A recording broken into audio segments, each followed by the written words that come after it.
तो ये है MS वर्ड कंप्लीट कोर्स का पार्ट नंबर 6 और इसमें हम कवर करेंगे टेबल ऑप्शन को, जो कि MS वर्ड का सबसे ज़्यादा यूज़फुल ऑप्शन है। और इस वीडियो में मैं आपको इंशाल्लाह इतना कुछ बता दूंगा कि आप MS वर्ड में किसी भी तरह का टेबल आसानी से क्रिएट कर सकेंगे। और इससे पहले वाली वीडियोस में मैंने होम टैब का हर एक ऑप्शन डिटेल में एक्सप्लेन किया है, आप वो वाले मेरी वीडियोस भी देख सकते हैं। और यहाँ पर सबसे पहले मैं कंट्रोल N के साथ एक न्यू डॉक्यूमेंट ले लूँगा और यहाँ पर आप इंसर्ट टैब में जाएंगे तो आपको एक टेबल का ऑप्शन मिलेगा।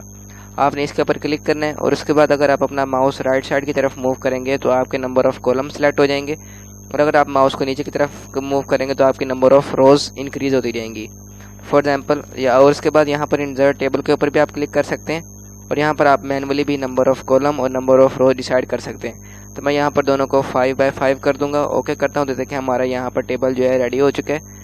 अब मैं यहाँ पर कुछ एंट्रीज कर लेता हूँ। देखें पहले आपको मैं कुछ शॉर्टकट बता देता हूँ। तो टैब की जब आप प्रेस करते हैं तो आप नेक्स्ट सेल में जा सकते हैं और शिफ्ट टैब से आप पिछले सेल में दोबारा वापस आ सकते हैं, और डाउन एरो से आप नीचे आ सकते हैं और अप एरो से आप ऊपर वाले सेल में जा सकते हैं।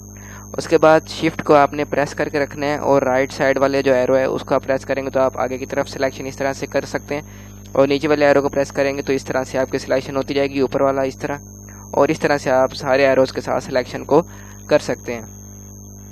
उसके बाद यहाँ पर मैं 1 टाइप किया, 2 3 सॉरी यहाँ पर मैं बैक स्पेस करता हूँ। तो 1 टाइप करने के बाद डाउन एरो, उसके बाद 2, उसके बाद फिर down arrow 3, down arrow 4, down arrow 5, और उसके बाद यहाँ पर फॉर एग्जाम्पल मैं लिख लेता हूँ फिज़िक्स। टैब की प्रेस करूँगा, मैं यहाँ पर लिख लेता हूँ बायोलॉजी।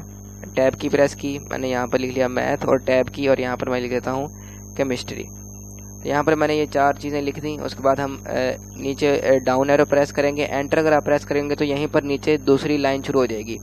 तो बैक स्पेस करता हूँ और उसके बाद इन सबको मैं यहाँ से कंट्रोल C से कॉपी करता हूँ और यहाँ पर नीचे इन सबको सिलेक्ट करके कंट्रोल V से मैं इसको पेस्ट कर देता हूँ। तो यहाँ पर हमने कुछ एंट्रीज़ कर ली हैं।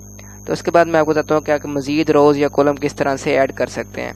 फॉर एग्जाम्पल यहाँ पर मैंने क्लिक किया और एंटर की, जिस भी रो के आखिर में आप क्लिक करके एंटर की प्रेस करेंगे तो वहाँ पर नीचे एक ब्लैंक रो ऐड हो जाएगी। फॉर एग्जाम्पल यहाँ पर मैं क्लिक करता हूँ, एंटर करता हूँ तो यहाँ पर नीचे एक रो ऐड हो गई, और जो लास्ट रो होती है उसके आखिरी सेल में क्लिक करके अगर आप एंटर प्रेस करते हैं टैब प्रेस करते हैं तो आपके नीचे एक और लाइन आ जाती है। फॉर एग्जाम्पल लास्ट में क्लिक करूँगा, टैब प्रेस करता हूँ तो आप देखें नीचे एक और आ जाएगी। और एक और तरीका है कि यहाँ पर इन दोनों को मैं सिलेक्ट करता हूँ और उसके बाद हम यहाँ पर लेआउट में आते हैं और यहाँ पर डिलीट का ऑप्शन आपको मिलेगा। आपने इसके ऊपर क्लिक करना है और डिलीट रोज़ के ऊपर क्लिक करना है और ये दोनों रोज़ डिलीट हो जाएंगी। इसी तरह से इसको भी आप डिलीट कर सकते हैं। इस तरह से सिलेक्ट करें लेआउट में, डिलीट के ऊपर और डिलीट रोज़, तो ये डिलीट हो गई। इसका एक और तरीका होता है कि जैसे मैं इस रो के ऊपर एक और रो ऐड करना चाहता हूँ तो इंसर्ट अबव के ऊपर यहाँ पर क्लिक करूँगा तो एक रो ऐड हो जाएगी। यहाँ पर नीचे करना चाहता हूँ तो इंसर्ट बिलो के ऊपर क्लिक करूँगा, नीचे आ जाएगी। इसी तरह से यहाँ पर मैं फॉर एग्जांपल नेक्स्ट आगे कॉलम ऐड करना चाहता हूँ तो इंसर्ट राइट करूँगा, और यहाँ पर लेफ़्ट पे करना चाहता हूँ तो इंसर्ट लेफ़्ट करूँगा।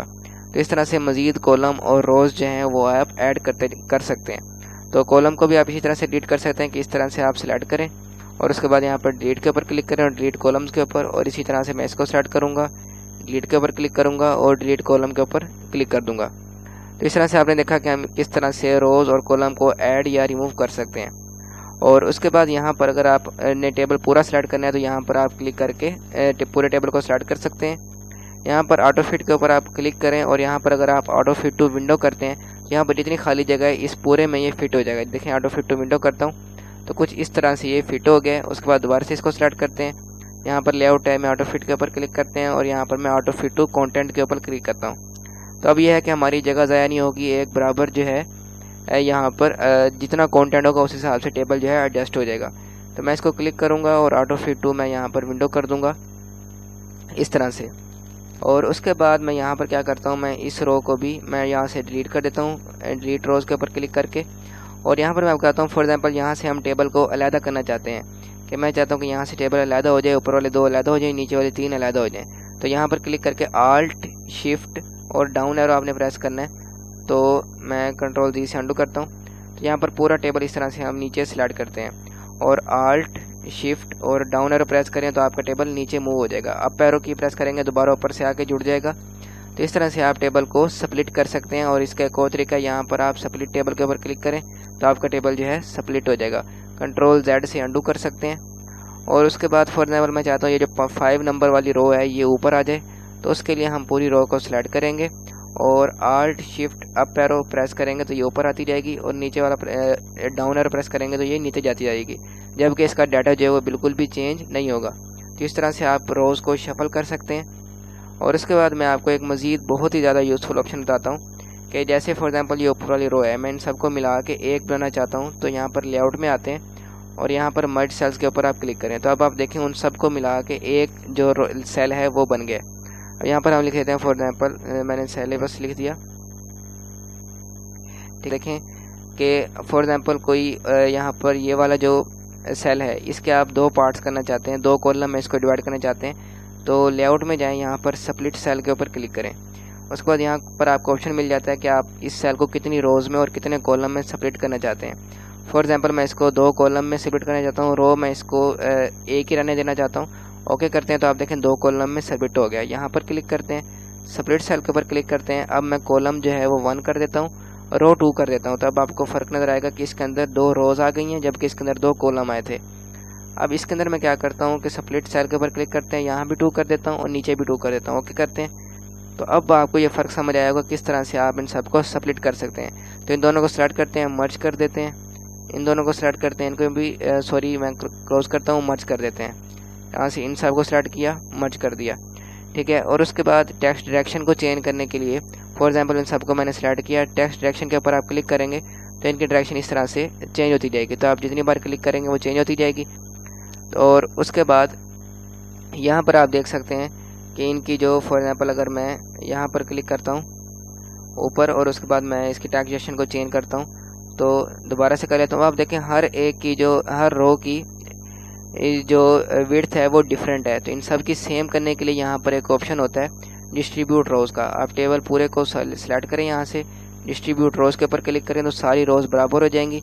और यहाँ पर देखें पहला कॉलम कम बड़ा है, उसके बाद बाकी वाले ज़्यादा बड़े हैं, तो यहाँ पर डिस्ट्रीब्यूट कॉलम के ऊपर क्लिक करेंगे तो सारे कॉलम जो हैं वो बराबर हो जाएंगे। तो मैं इसको थोड़ा छोटा कर लेता हूँ, ठीक है। और इसको मैं क्या करता हूँ, ऑटो फिट के ऊपर क्लिक करते हैं, ऑटो फिट के ऊपर ऑटो फिट टू कंटेंट कर देते हैं। और इसके बाद मैं क्या करता हूँ कि इसकी मैं कंट्रोल दी से अंडू करता हूँ, ऑटो फिट नहीं करता, और इसकी जो हाइट है वो मैं कम कर लेता हूँ यहाँ से। तो यहाँ से भी आप कर सकते हैं मैनुअली। तो आप देखें हमारा टेबल जो है काफ़ी सही लग रहा है। नीचे से इसको हम कर देते हैं डिलीट। और अब क्या करते हैं कि ऊपर वाली रो को हम सिलेक्ट करते हैं, होम में आते हैं, इसका साइज थोड़ा सा इंक्रीज़ कर लेते हैं और लेआउट में जाते हैं और इसको सेंटर में कर देते हैं। और उसके बाद डिज़ाइन टैब में जाएं और यहाँ से शेडिंग के ऊपर कलर क्लिक करके आप इसको कोई शेडिंग भी अप्लाई कर सकते हैं इस तरह से। और उसके बाद इन सबको सिलेक्ट करते हैं, लेआउट टैब में आते हैं और यहाँ से हम इसको सेंटर में कर देते हैं। तो इस तरह से आप देखें हमारा टेबल जो है मज़ीद अच्छे तरीके से यहाँ पर बन चुका है। और उसके बाद आपको मज़ीद मैं ऑप्शन यहाँ पर बताता हूँ कि हम डिज़ाइन टैब में आते हैं और यहाँ पर मैं फॉर एग्जांपल इसको सिलेक्ट करता हूँ, शेडिंग के ऊपर क्लिक करता हूँ और नो कलर कर देता हूँ। तो पूरे टेबल को सिलेक्ट करते हैं और यहाँ पर डिज़ाइन में आपको बहुत सारे डिज़ाइन पहले से मिल जाते हैं जो कि आप अपने टेबल को अप्लाई कर सकते हैं। फॉर एग्जांपल मैं ये वाला जो है वो अप्लाई करता हूँ, तो आप देखें ये वाला जो डिज़ाइन है वो अप्लाई हो चुका है। यहाँ पर देखें फर्स्ट कॉलम पर अगर आप चेक हटाएंगे तो इसका हाईलाइट जो है वो हट जाएगा, दोबारा क्लिक करेंगे तो आ जाएगा। इसी तरह बैंडेड रो से टिक हटा देंगे तो सारी एक ही कलर हो जाएगा। अगर दोबारा टिक लगा के देंगे तो एक का कलर चेंज होता जाएगा, यानी कि एक कलर की आएगी, दूसरी दूसरे कलर की। उसके बाद टोटल रो के ऊपर हम ये एक्सेल में यूज़फुल होता है लेकिन यहाँ पर नहीं होगा। हेडर रो के ऊपर अगर आप चेक हटा देंगे तो ऊपर वाली रो का कलर हट जाएगा। इसको हम कर देते हैं क्योंकि हमें कलर चाहिए, तो इसको इन ऑप्शन को आप ट्राई कर सकते हैं। और यहाँ पर जो है बॉर्डर, यहाँ पर हम क्या करते हैं बॉर्डर स्टाइल भी आप चेंज कर सकते हैं। फॉर एग्जांपल मुझे डबल लाइन चाहिए तो डबल लाइन के ऊपर क्लिक करता हूँ और उसके बाद पेन का कलर जो है मैं यहाँ से फॉर एग्जांपल ये रेड कर देता हूँ। और अब मैं क्या करता हूँ कि पूरे टेबल को मैं यहाँ पर अब ये जो आपको पेन मिल गया है, ठीक है, तो यहाँ पर क्या है कि एक एक बॉर्डर को हमें करना पड़ेगा, लेकिन ये एफिशिएंट नहीं है। तो हम क्या करेंगे पूरे टेबल को हम यहाँ पर सिलेक्ट करेंगे, बॉर्डर्स के ऊपर क्लिक करेंगे और ऑल बॉर्डर के ऊपर हम क्लिक कर देंगे।